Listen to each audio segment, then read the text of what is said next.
I'm calling the police. Garlic all over my fingers. Why can't I use it in this? Crazy. How are you? Hello and welcome back to my channel. Today I'm going to be cooking some chana masala while discussing some movies that I've watched recently, mainly with my friends slash roommates. Let's just get into it. So the first movie we watched, or that I recall watching, is Sinners. I am late on Sinners, I know. But I finally watched it with them and I was excited because I knew it was good. Like, I knew it was a well done film. So while I was helping my friend with her nails, we watched that. Now, I already know I want to watch it again because, like I said, I was like doing nails while doing it. I was a little distracted and I wasn't able to pay attention as closely as I would have liked. And what I saw was amazing performances, amazing production, like costume design, the singing, performing, all of it was just like phenomenal. Crazy. I will say I'm making this my own and I'm putting potatoes in it. I don't think typically the chana masala gets potatoes, it just gets chickpeas. I'm doing both. And I don't know much about the hoodoo culture. It's very unknown to me, as it's like a very like close practice and it's mysterious, and I think it's intentionally done that way because they don't want people in it that don't need to be in it, which is valid, you know? Because you know how some white people are.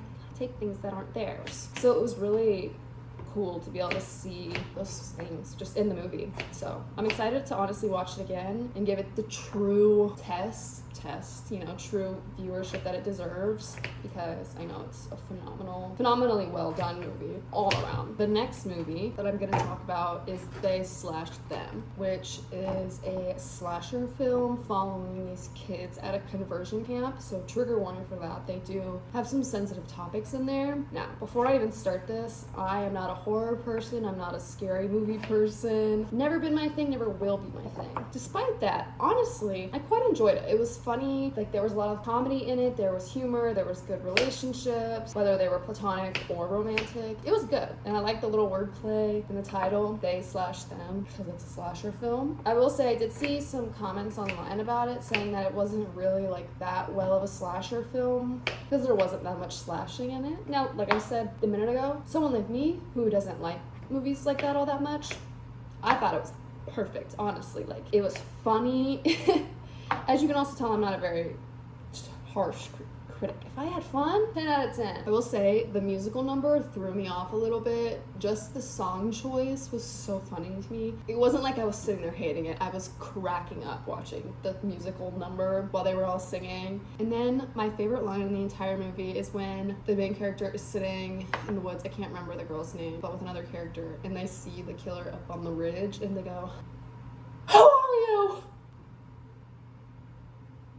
I died. Literally died dead laughing. Another movie that we watched was a classic, The Meg. I do believe I've seen it before, but it was foggy enough where I didn't really know what was happening in the movie. There was just like certain scenes that I was recognizing. So the options were I've seen the movie and I can't remember, or I've probably watched a lot of clips on TikTok.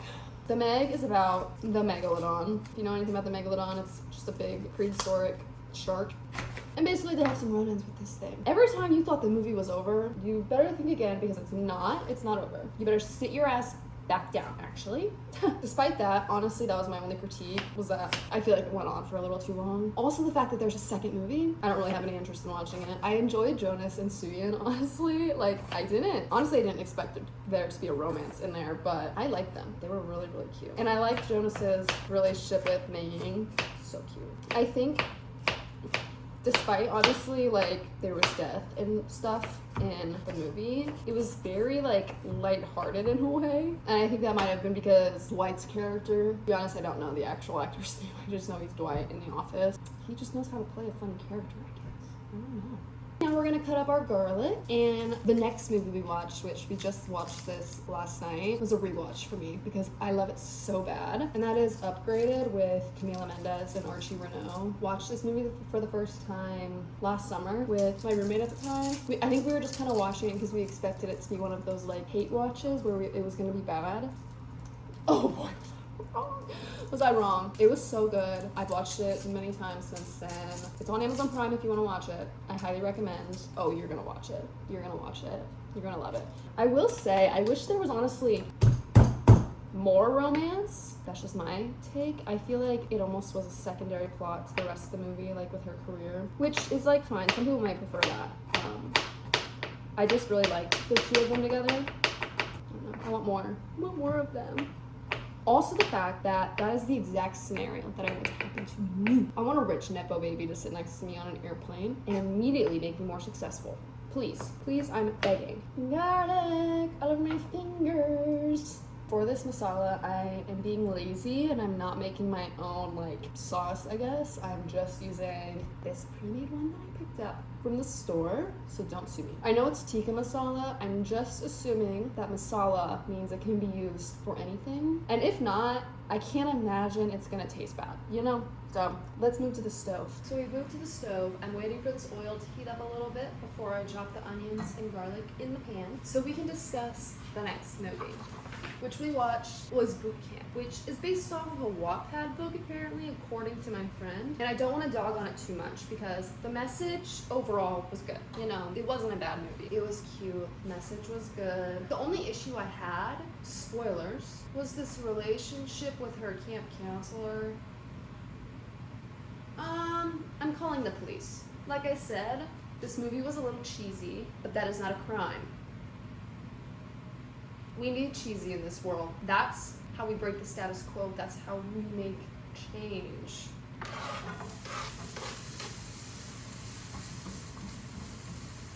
And the final movie that I'm going to be discussing with you guys today is Skincare with Elizabeth Banks. So this movie follows a celebrity esthetician, basically, as she thinks that the guy that opened up across the street from her is out to get her and like sabotage her business. And I will say the description kind of confused me a little bit because going into it, I assumed that she was completely like delusional about the stalking and harassing. No, this woman was being stalked and harassed. She just thought it was somebody else when it was actually this other person. It was a good movie if you like psychological thrillers. It was kind of crazy and I had to keep leaving the room because it was very hard to watch at some points. It talks about things like stalking and things like that. Violence against women is kind of a topic and it's a trigger warning for that. But I will say, Elizabeth Banks acted her little ass off. She kind of ate it up in there. It was really good. Made my heart hurt a little bit. That's Psycho Jordan. I did feel bad for Angel a little bit. He didn't deserve that. He didn't, he didn't do anything wrong. Except, why would you open a skincare place right across the street from another skincare place? Like, that's shady. I recommend it. Show you my tip, I guess. I have my chickpeas right here and I'm gonna crack it open. And typically, I don't know, I feel like I just see people put water in this to like clean it out and pour it into the sauce. But I take the chickpeas and I do it. Because to me, I feel like it has to be good for you, right? Like people use it for baking as like a egg substitute. So I'm like, why can't I use it in this? I'm going to. Now I'm gonna finish mixing this a little bit, put some other seasonings in it, and then I'm gonna let it cook down.